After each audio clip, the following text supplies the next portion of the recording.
Well, thank you everyone for coming. I'm Sakona. This is Grayson. Say hi, Grayson. Hi, Grayson. It's great to be here. Thanks to everyone for coming. We were driving down here, and I was sort of thinking about what sort of intro comments to make. We were talking about one of my wife Liz's cousins who was getting ready to take her SATs. And I remember a SAT question I had, and it was, in the future, discuss how technology will impact, us in the future. And that was my SAT question. I don't really remember what I wrote, but I do know that these days, as I've grown, as my career has grown, as my family's grown, things have gotten pretty fast-paced.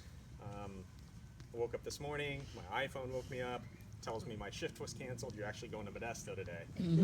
That's my life now. And I think that this book, which is what we're celebrating today, is a piece of history, and it's a reminder in this fast-paced world to sort of stop and think and remember about the past just a little bit, because it drastically impacts the future. This book, as I read it, and I read it all in one day, has a lot of themes in it. It's not only about history, but it's about friendship, perseverance, courage, and a lot of life lessons, not only for myself, my generation, but this next generation as well. I know a lot of hard work went into it, and I congratulate my dad and Craig, who helped edit the book. And so without further ado, on behalf of myself, my wife Liz, our brother Casal, my sister Sakara, who can't be here today, and all of our kids, and Casal's dogs.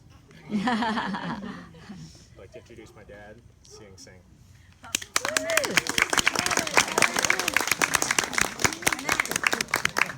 Among all of you, a few members of my family have been asking me to write a book. And recently, Nguyen Chan and Darit we went to Canada. They said, you're supposed to write a book, Seang. And then I kind of slowed down and said, well, in my heart, I already wrote the book, but I never want to say anything yet. But also among all of you here also, many of you probably surprised that can't believe that I wrote a book. So. Anyway, I remember when I forged a letter to admit myself to the hospital in the during the labor camp. I was sat there and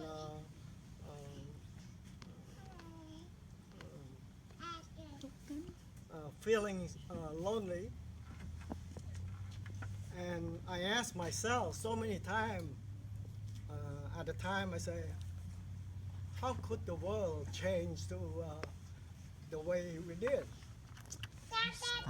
This is talking about the labor camp in the killing field.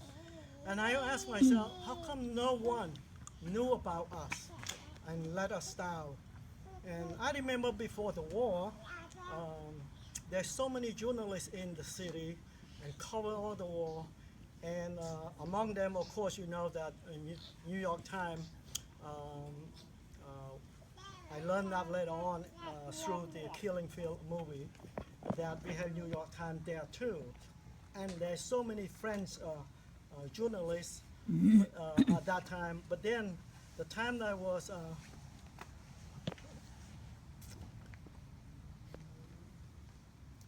starving,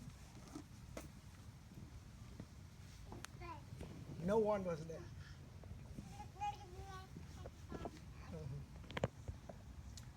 And after the Vietnamese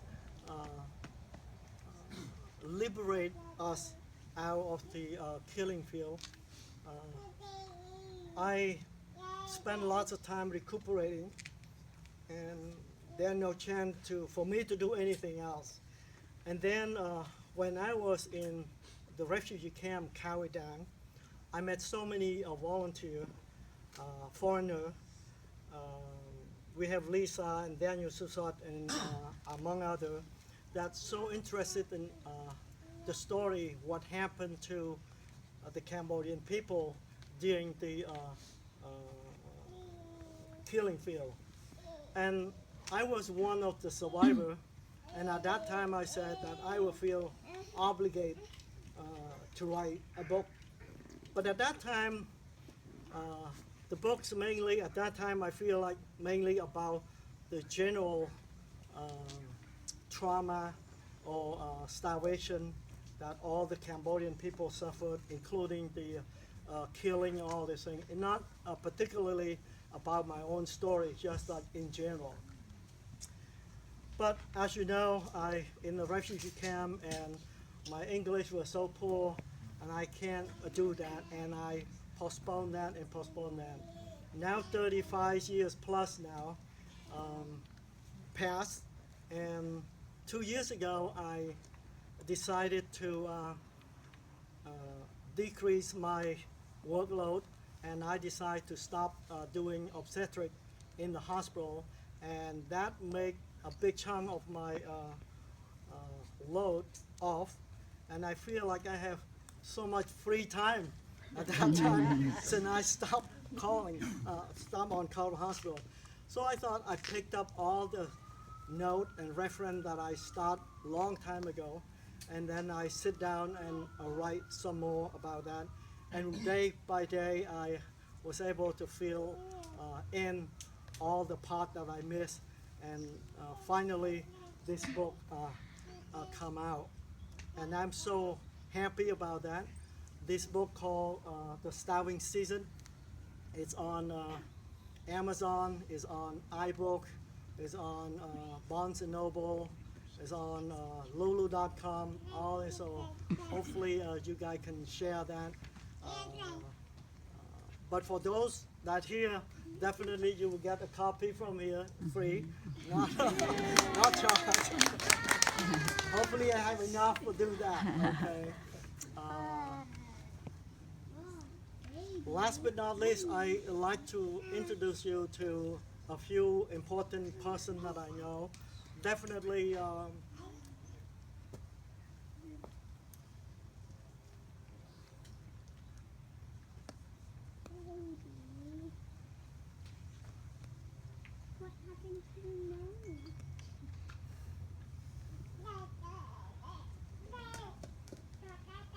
definitely my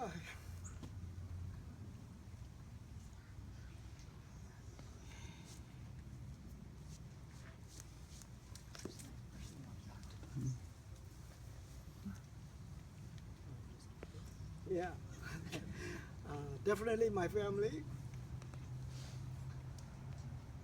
my wife,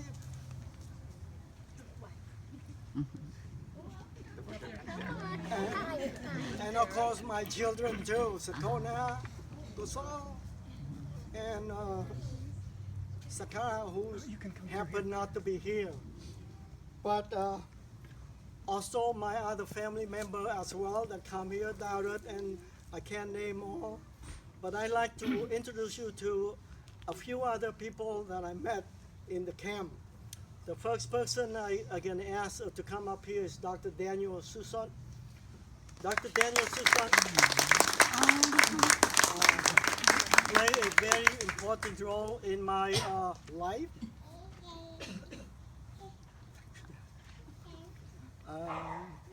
I'm gonna let him introduce himself to you guys a little bit and say a few words. And then we have Craig. Please come up here, Craig. Craig also knew me back in Cambodian as well. And I have Lisa. By the way, Craig also the editor of my book, so I thank you for that. Lisa also a registered nurse that worked with us in Cambodian World 1 American Refugee Committee. She brought in me this shirt that say KID, not stand for kid, stand for Cowidan. It's not another shirt to raise any money. Okay. And after this, I like to Ward 1 right here too. That's the word that I volunteer. And Lisa was there too. And we have Noi. Where's Noi? Noi. The quiet one. She's quiet today because she can't talk. She has a laryngitis, I think. So, without further ado, I'm gonna like each of them to say a few words, and then how about that? Okay. Hi. Maybe I should be here. I'm Dr. Daniel Susott, and I went to the University of Hawaii Medical School.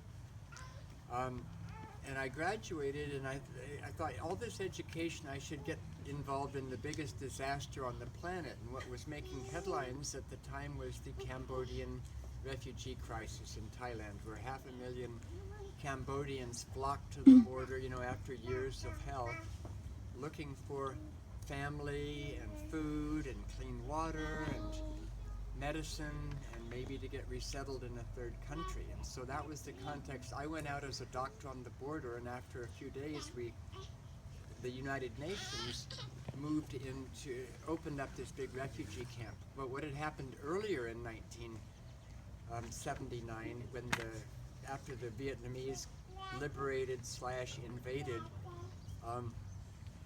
thousands of people came to the border, and the Thai military, the Thai government, put them into buses and bused them overnight and forced them out at gunpoint over a jungle mountain cliff. And out of about 30,000 people that happened to, 10,000 people died. And that got the attention of the world. And they said that was the Thai government's way of saying, we've had generations of refugees coming in. If nobody's helping us, we're just going to push them all back over the cliff.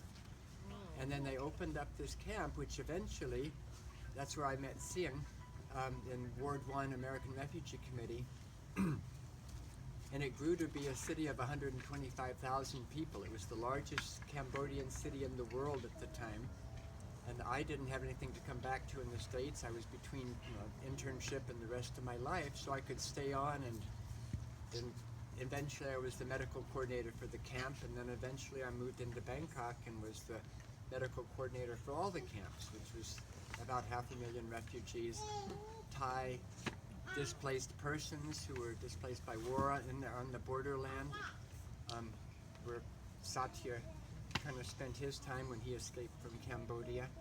Laotian hill tribe, town people, Vietnamese boat people, Vietnamese truck people, Vietnamese land people who had walked across Cambodia to come to the camps. And I really was happy to be there, because it seemed like everything I did helped somebody.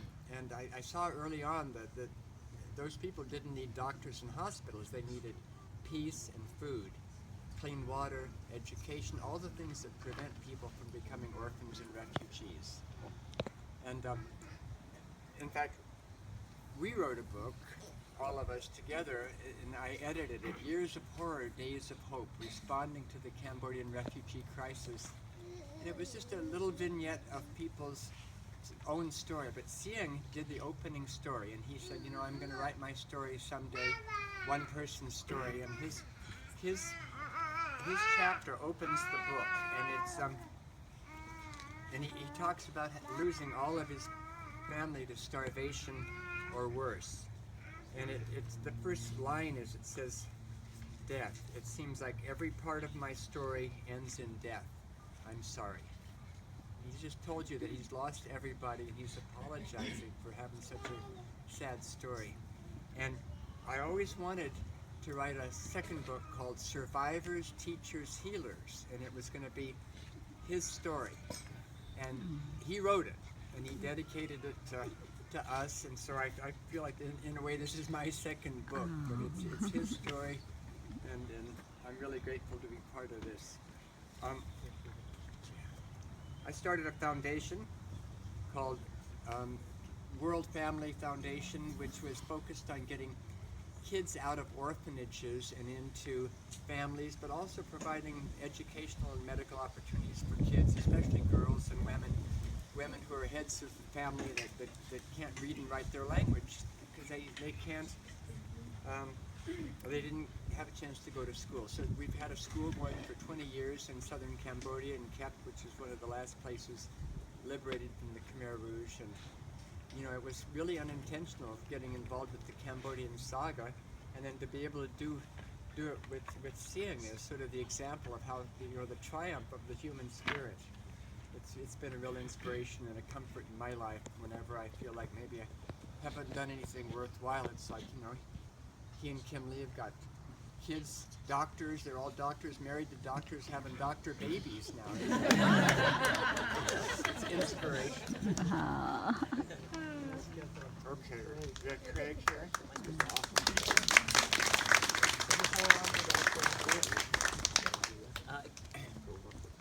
Oops, sorry. You want to miss all my words of wisdom? Again, my name is Craig.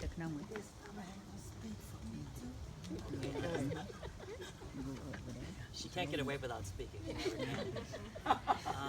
Again, my name is Craig.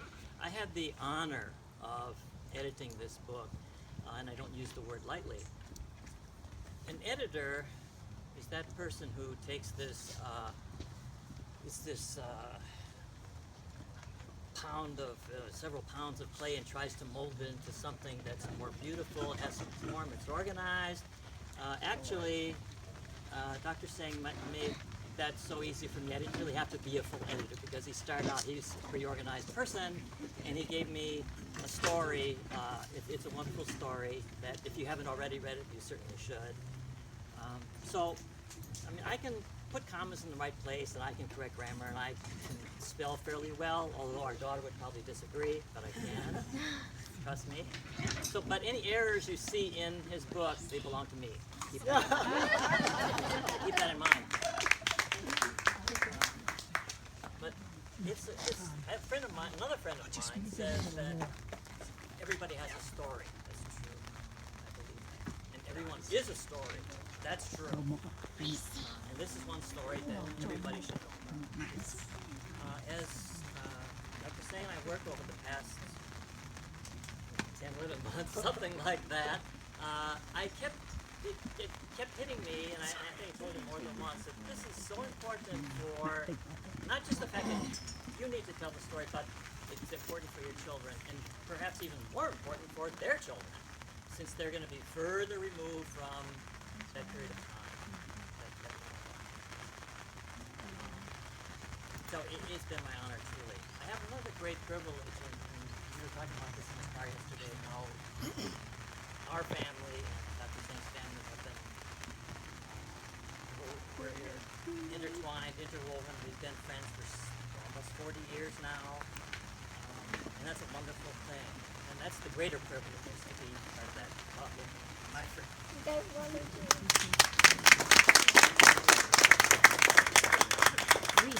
The story is that over 30 years ago, he told me that if I ever wrote a book, he was willing to edit it. So this is what happened. I chose only one page of the book to read about that, so here we go. This was a time when I forged a letter to admit myself into the hospital of the Khmer Rouge because I thought that there's no other way that I can survive. Working in the labor camp with the physical work and being starved is just not my option. So I forged the letter and get to the Khmer Rouge chief, and I admit myself into the hospital. At that time, the hospital is mainly just a place to die. It's not a place to live. But here's the excerpt from that book.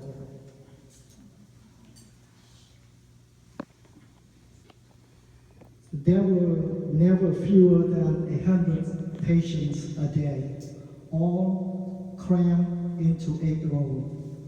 The aisles serve as walkways for the doctors to do their round and to distribute food. We lay on the ground next to each other in assigned row. No map or any kind of ground covers were provided. Each patient had to provide his own. If a patient did not have one, he just lay on the background. Each patient, if he was lucky, has his own small bag containing some clothes, usually a torn, dirty khmer, a hammock, and a spoon.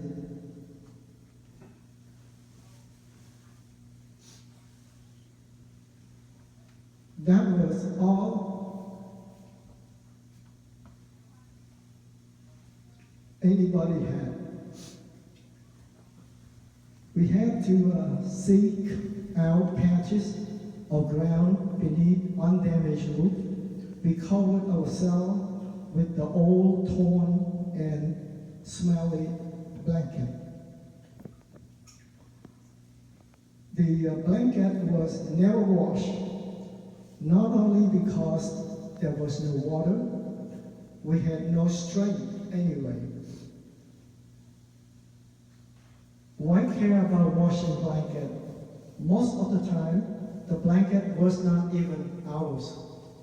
It was just taken from someone who had just died. It was too heavy to carry around in our bag, and so, whenever we found another one, we just used it. All we cared about was getting enough food to keep our hunger at bay. The hospital was mostly silent. There were hardly any conversation among patients. We had nothing to talk about. Besides, we were too weak to talk. Everyone just sat motionless and held on to the blanket, or else curled up on the dirt floor. In the rainy season, usually July through September, falling rain was the only sound. Otherwise, the barn was silent. The Khmer Rouge was convert the barn of the animal into the hospital at that time. We lay in row on the ground like living corpses. We did not even have enough strength to brush the fly.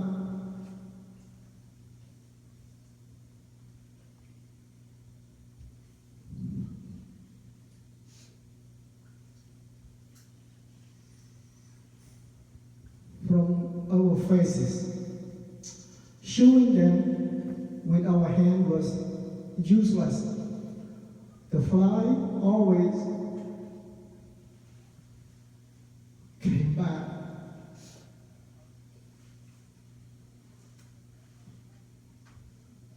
They settled on our lips and ducked into either our eye or the smelly, dirty blanket stained with food or urine.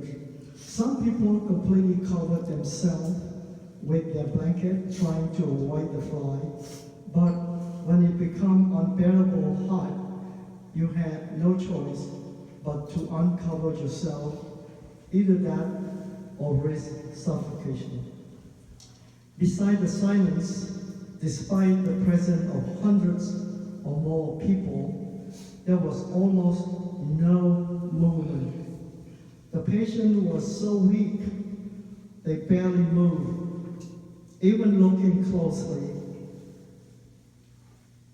the only movement you could see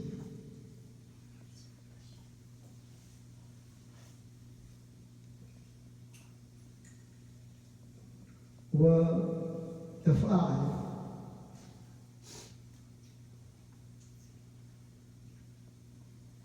That surrounded each patient and the various movement of the patient, just as they struggle to keep breathing.